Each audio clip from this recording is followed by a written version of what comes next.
remarks, I would read two statements which I would like to put side by side in our minds so that we can see the connection between both of them.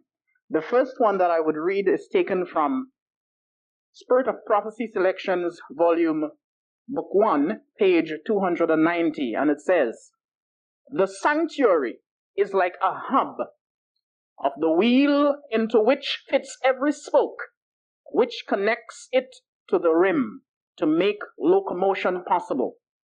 Thus does every doctrine of the Bible radiate from within the sacred precincts of the sanctuary." That's selected, or Spirit of Prophecy Selections, Book 1, page 290.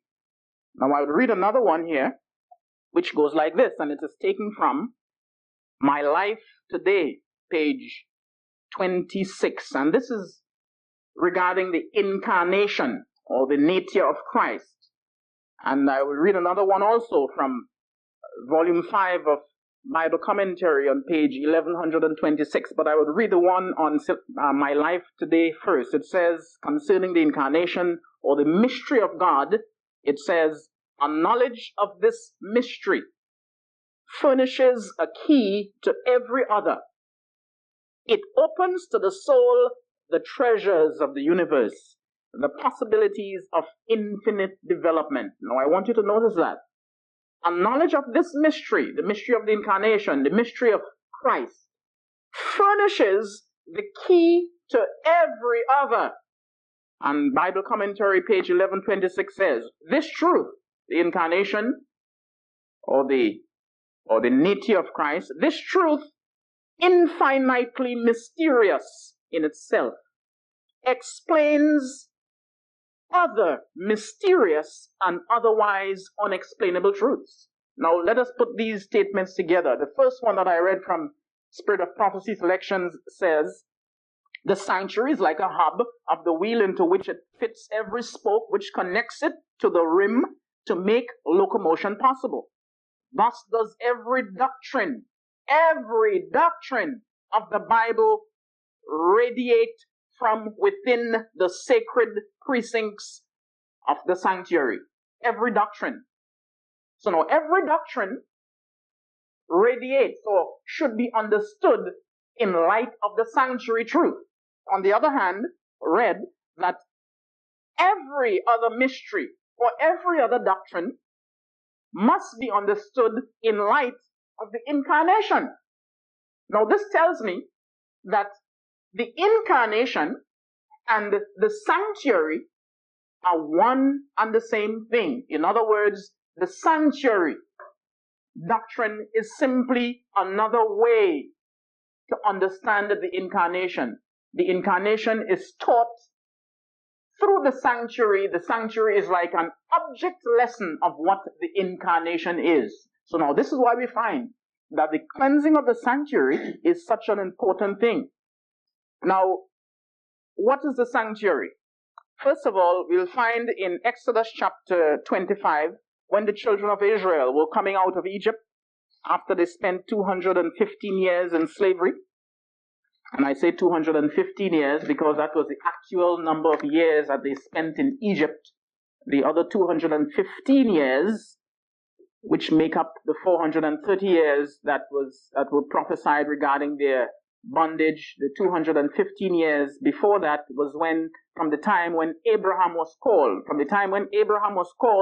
to the time when the children of Israel went into Egypt, to the time when Jacob went into Egypt, was 215 years, and it was from that point the rest of the balance, I should say, of the 430 years began to be reckoned, and that was 250 years in all, 15 years in all.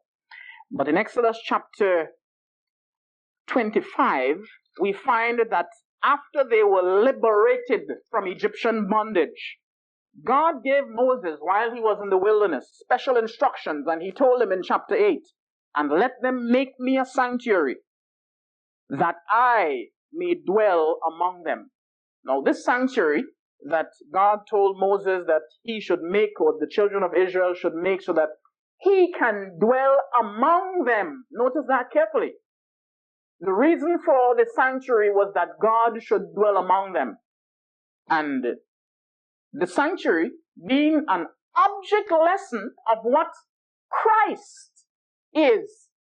It means, therefore, it was pointing to the Savior who himself would have become that sanctuary. It pointed to the Savior who would have dwelt among them also. So this is what we find in John chapter 1. In John chapter 1 and verse 14 there. It says on verse 14 in John chapter 1, it says, "And the Word was made flesh and dwelt among us, and we beheld the glory as the only begotten of the Father, full of grace and truth." And in another place we are told, and that is found in Desire of Ages, and I think it's on page 23, we are told that it reads in the Revised Version, the Revised Standard Version, it reads, "And the Word became flesh and tabernacled among us." In other words, Jesus Christ became the sanctuary. Jesus Christ became the sanctuary, of which the sanctuary that God gave to ancient Israel was just an object lesson. Now, it was not just an object lesson for the incarnation in terms of who Jesus Christ would have been as the real sanctuary, as a fleshly person in whom God would have tabernacled. The sanctuary was supposed to be a constant reminder to the children of Israel that just as how God's glory was dwelling in that tabernacle, so it is that it was his purpose, his eternal purpose, that his glory should dwell in the tabernacle of the human being. So this is what we find in Desire of Ages, page 161. In Desire of Ages, page 161, concerning the time when Jesus cleansed the sanctuary in the time of ancient Israel, when he came the first time and he chased those who were selling the sheep and the goats and the doves, the turtle doves and so on, in the sanctuary, polluting the sanctuary, polluting the physical sanctuary that was supposed to be an object lesson of what God intended for their bodies. He cleansed that sanctuary, literally drove them out, literally drove them out with a cord. He was there in person and he did it. He ran them out and he cleansed that sanctuary as an object lesson also of what he intends to do with our body temples, our body tabernacles, our body sanctuaries. Now, in the Bible, several terms which are used for the sanctuary. You find temple, house, tabernacle, sanctuary. All those words are synonymous.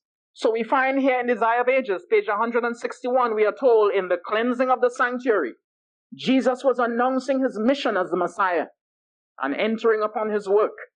That temple erected for the abode of the divine presence was designed to be an object lesson for Israel and for the world. From eternal ages, it was God's purpose that every created being, from the bright and holy seraph to man, should be a temple for the indwelling of the Creator. Because of sin, humanity ceased to be a temple for God. Darkened and defiled by evil, the heart of man no longer revealed the glory of the Divine One. But in the incarnation of the Son of God, in the incarnation of the Son of God, I repeat, the purpose of heaven is fulfilled. God dwells in humanity, not in the sanctuary, the physical sanctuary now. And through saving grace, the heart of man becomes again his temple. Now, this is what the gospel is all about. And this is what the sanctuary service describes of what the gospel is supposed to accomplish in the heart of man.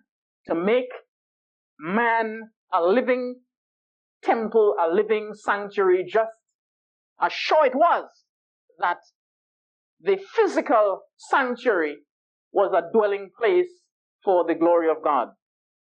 Now, the children of Israel failed to understand and learn this lesson in the purpose, the eternal purpose in God's giving them that sanctuary.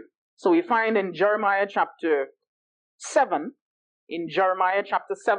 and verse 1, we are told that the children of Israel reached to the point where they boasted so much about the sanctuary, they had lost the meaning of the sanctuary. They failed to understand that the reason that God gave them the sanctuary was that it's not that they should just look upon the sanctuary as something that they should admire and end up worshiping it, but it should be a constant reminder that just as how His glory, just as how God was dwelling in that sanctuary, it was His eternal purpose that they too should become individual sanctuaries as members of the house of God. And it says here concerning their backslidden condition, concerning the way in which they forgot, they lost the purpose of the sanctuary. It says in Jeremiah chapter 7, stand ye in the gate, God talking to Jeremiah, to tell them of this foolishness that they found themselves in, to tell them about their backslidden condition, to tell them how they had lost their purpose, their direction as the people of God. It says, stand in the gate of the Lord's house and proclaim there this word and say, hear the word of the Lord, all ye of Judah, and enter in at these gates to worship the Lord. Thus saith the Lord of hosts, the God of Israel, amend your ways and your doings, and I will cause you to dwell in this place. Trust ye not in lying words, saying, the temple of the Lord are these. For if ye truly amend your ways and your doings, if ye truly execute judgment between a man and his neighbor, if ye oppress not the stranger, the fatherless, and the widow, and shed not innocent blood in this place, neither walk after other gods to your hurt, then I will cause you to dwell in this place, in the land that I gave to your fathers forever and ever. Behold, ye trust in lying words that cannot profit. Will ye steal, murder, commit adultery, and swear falsely, and burn incense unto Baal, and walk after other gods whom ye know not, and come and stand before me in this house, which is called by my name, and say, we are delivered to do these abominations? Is this house which is called by my name become a den of robbers in your eyes? Behold, I have seen it, saith the Lord. So the children of Israel, they were committing all these abominations, adultery, lying, cheating, robbing the widows, stealing, swearing falsely, offering incense to Baal, and all these abominations they were committing, and they were saying, the temple of the Lord are these. They worshiped the structure. They came to the point where they lost the essence of what the sanctuary was, and they began worshiping the sanctuary itself. So you find in John chapter 2, the children of Israel had committed this, had lost this purpose to such an extent. For hundreds of years, God had been trying to teach them and to tell them what the meaning of His giving Moses this sanctuary was all about. And they just could not learn that lesson. So what would God do? What did He do? Follow our studies at Solemn Thought Ministries on YouTube to learn more.